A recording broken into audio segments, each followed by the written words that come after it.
Oh, is it okay, cool. So, I'm going to talk about The New Jim Crow, which is this book out right now that's really interesting. The first part of it talks about the similarities between the Jim Crow and the prison industrial prisons.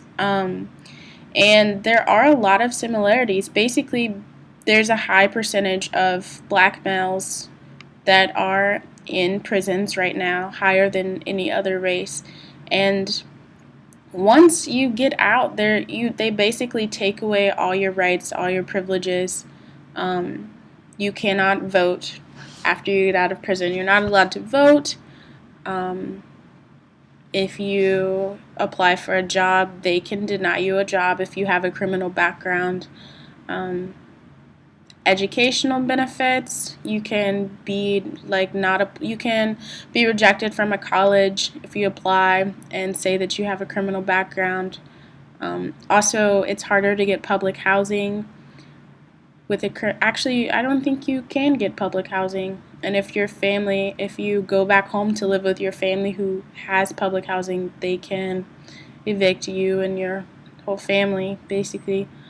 Um, the next question was the war on drugs and how did that impact the black community.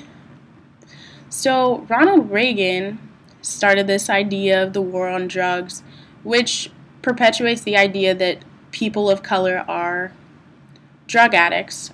And it was said that the CIA had brought drugs into poor communities initially, and they admit that. Well, they didn't admit that, um, but there's rumors that the CIA brought the drugs into black communities after this idea of the war on drugs came out, when there really wasn't a war on drugs before Ronald Reagan said there was.